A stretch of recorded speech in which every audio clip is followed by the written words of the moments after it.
Hello friends, कैसे हो आप सब। Hope you all are fine.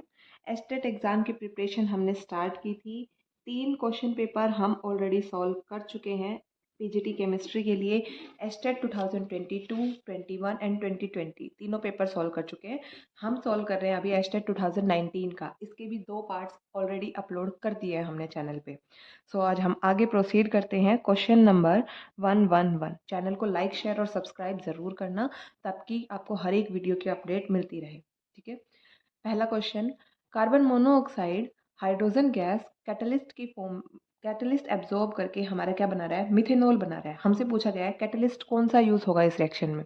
Direct question है इसमें। तो क्वेश्चन नंबर 111 ऑप्शन नंबर 3 क्या है मेरा करेक्ट आंसर। कैटलिस्ट कौन सा यूज होगा, कैटलिस्ट यूज होगा हमारा copper in the presence of zinc oxide and chromium oxide. Right. Moving to the next question. Question number 112 क्या कहता है, ग्लूकोज की रिएक्शन कराई है। देखो ग्लूकोज की एक ना एक रिएक्शन आपके हर एग्जाम में जरूर आ जाती है। इसमें क्या दिया है हमसे, ग्लूकोज ब्रोमीन वाटर की प्रेजेंस में, और हमसे प्रोडक्ट पूछा है। राइट। ग्लूकोज ग्लूकोज क्या होता है, C6H6O12 या O6। C6H6O6 होता है ना हमारा फॉर्मूला। कुछ ऐसा दिखता है हमारा ग्लूकोज की स्ट्रक्चर हम बना लेते हैं। ये हमारी क्या होती है, ग्लूकोज की स्ट्रक्चर C6H6O6। C6H12 होता है भाई, sorry, C6H12O6। Right. Bromine water की प्रेजेंस में जब हम इसकी रिएक्शन कराते हैं तो हमें प्रोडक्ट क्या मिलता है। ये बाकी ग्रुप तो हमारा ऐसे का ऐसा रहता है, सिर्फ जो एल्डिहाइड है वो कीटोन में कन्वर्ट हो जाता है। बाकी ग्रुप को मैं जी लिख देती हूँ, ये पूरा ग्रुप सेम रहता है आपका। इसका नाम क्या होता है, ग्लूकोनिक एसिड। सो ऑप्शन नंबर थर्ड मेरा क्या है, करेक्ट आंसर है। अगले क्वेश्चन पे मूव करते हैं। क्वेश्चन नंबर 113 क्या कहता है, which of the following is non reducing sugar. कौन सी शुगर है जो कि नॉन रिड्यूसिंग होती है। देखो आपका फ्रुक्टोज, ग्लूकोज, लैक्टोज, ये सारे के सारे क्या है, रिड्यूसिंग शुगर के एग्जाम्पल है। सुक्रोज क्या है हमारा, नॉन रिड्यूसिंग शुगर है जो कि रिड्यूस नहीं होता। ऑप्शन नंबर सेकंड क्या है, correct answer. Next question, question number 114, which of the following is bactericidal antibiotic. देखो दो टाइप के होते हैं आपके एंटीबायोटिक, एक बैक्टीरियास्टेटिक, एक बैक्टीरियासिडिल। एक जो बैक्टीरिया को किल कर देती है, मार देती है, एक जो उनकी ग्रोथ को रोक देती है। तो ये क्वेश्चन भी आपका बार बार रिपीट होता है, क्वेश्चन 22 में भी रिपीट हुआ है आपका। डायरेक्ट याद रखो, ऑफ्लोक्सिन हमारा क्या है इसका correct answer. Option number second correct answer है। देखो कुछ एक क्वेश्चन जो आपके एनवायरमेंटल केमिस्ट्री से हैं, पॉलीमर से हैं, ड्रग्स से हैं, ये 3-4 टॉपिक ऐसे हैं जो आपको क्रैम करने पड़ेंगे।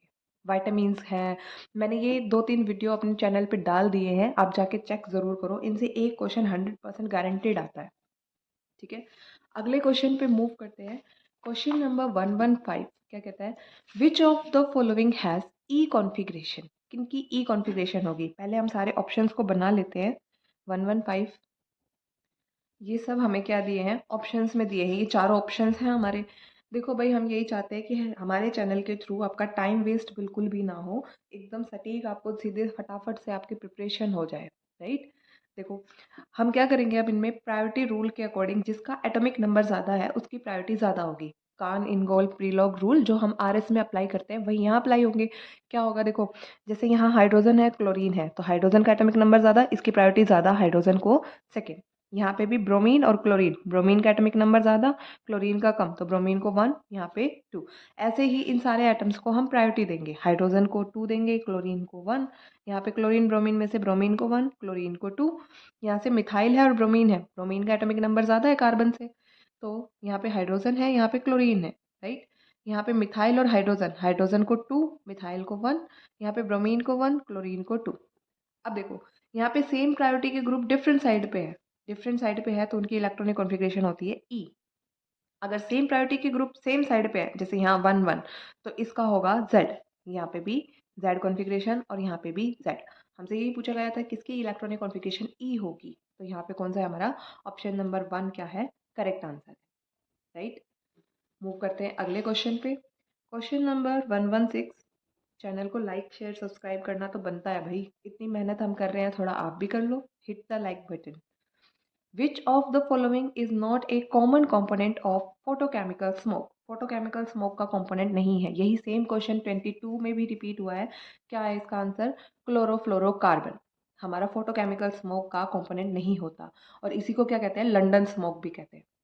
ठीक है, नेक्स्ट क्वेश्चन, क्वेश्चन नंबर 117 क्या कहता है? The enthalpy of neutralisation of HCl by NH4OH at 25 degree Celsius will be. देखो, इसमें कुछ भी नहीं करना, एक स्टैंडर्ड वैल्यू आपको याद होनी चाहिए जो हमारी होती है स्टैंडर्ड एंथैल्पी ऑफ न्यूट्रलाइजेशन। जो स्टैंडर्ड एंथैल्पी ऑफ न्यूट्रलाइजेशन होती है 25 डिग्री सेल्सियस पे, उसकी वैल्यू होती है -57 किलो जूल। ठीक है, अब हमसे क्या दिया है? इसने HCl दिया है और NaOH का NH4OH अमोनियम हाइड्रोक्साइड का न्यूट्रलाइजेशन। अब हमें पता है अमोनियम हाइड्रोक्साइड क्या है? एक weak acid, sorry weak base, क्योंकि ये कंप्लीटली डिसोसिएट नहीं होता ना। किस में डिसोसिएट होता है? ये NH4 पॉजिटिव और OH नेगेटिव। हाइड्रोजन यहाँ भी है, हाइड्रोजन यहाँ भी है। ये क्या है? वीक बेस है, कंप्लीट डिसोसिएशन नहीं होता इसका।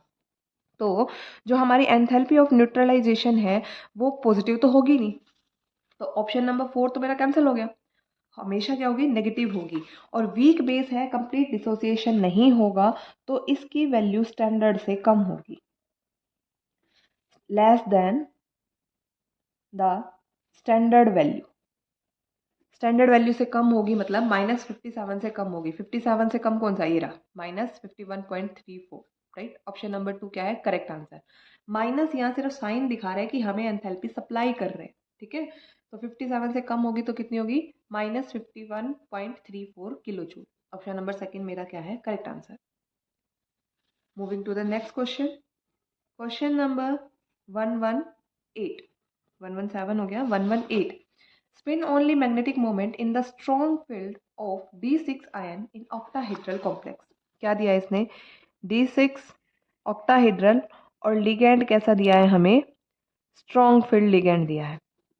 राइट, अब D6 दिया है, पहले पांचों और D ऑर्बिटल क्या होते हैं? डीजनरेट। हमारा DXY, DYZ, DZX, DX² - Y² and DZ²। पांचों D ऑर्बिटल डीजेनरेट होती है जिनकी एनर्जी सेम होती है। जैसे ही हम इनको ऑक्टाहेड्रल फील्ड में ले जाते हैं, ऑक्टाहेड्रल फील्ड में जाके इनकी हो जाती है स्प्लिटिंग T2G में और EG सेट में। ये ट्रिपली डीजेनरेट, ये डबली डीजेनरेट। DXY, DYZ, DZX, और ये क्या है? DX² - Y², ये DZ²।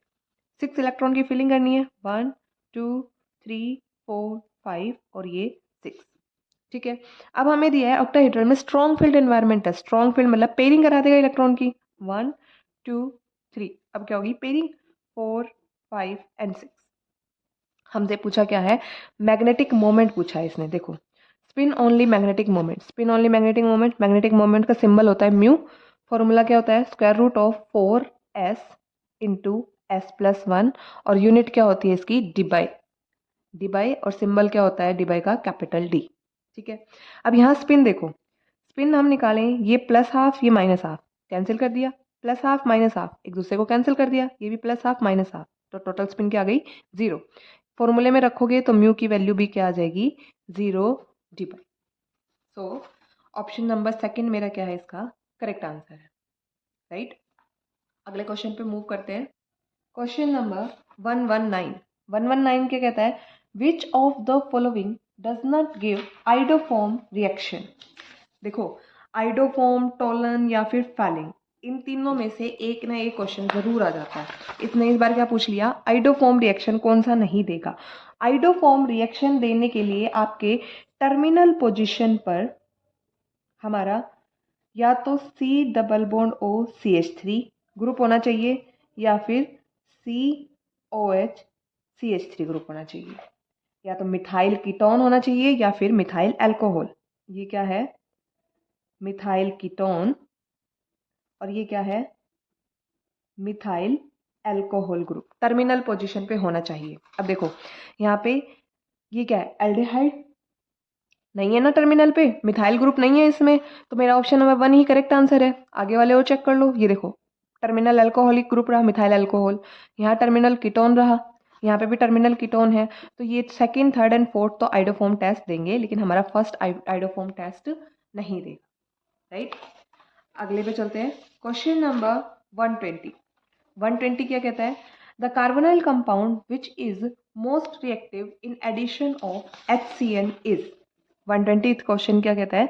HCN रिएक्शन कौन सा फास्ट देगा? देखो, पहला ऑप्शन है मेरा CH3 C double bond O CH3।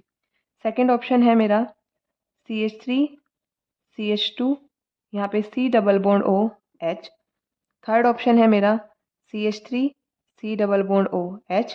And fourth option है मेरा HC double bond O H। ठीक है। HCN क्या होगा? H positive and CN negative. यहाँ पे मेरा कार्बोनिल ऑक्सीजन विड्रॉ कर लेगा और यहाँ पे साइनाइड बैक साइड से अटैक करेगा, चाहे वो कोई सा भी कार्बन है। जैसे जनरल में रिएक्शन लिखूं RC डबल बॉन्ड OH, कुछ ऐसा है, और मेरी इसकी HCN के साथ रिएक्शन करा दी मैंने।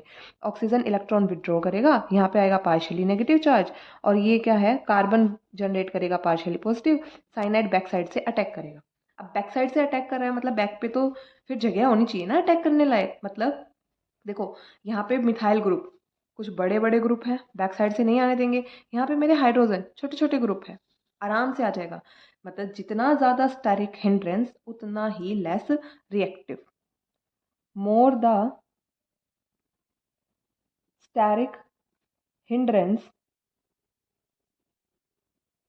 Laser will be the reactivity. और हमसे क्या पूछा है? मोस्ट रिएक्टिव, तो हमारा ऑप्शन नंबर 4 क्या है इसका करेक्ट आंसर? हमारा क्या होगा? HCHO फॉर्मल्डिहाइड क्या होगा? सबसे ज़्यादा एक्टिव होगा। ठीक है। That's all for today. बाकी के क्वेश्चन हम नेक्स्ट वीडियो में डिस्कस करेंगे। Thank you, have a nice day. Channel को लाइक शेयर और सब्सक्राइब करना मत भूलना।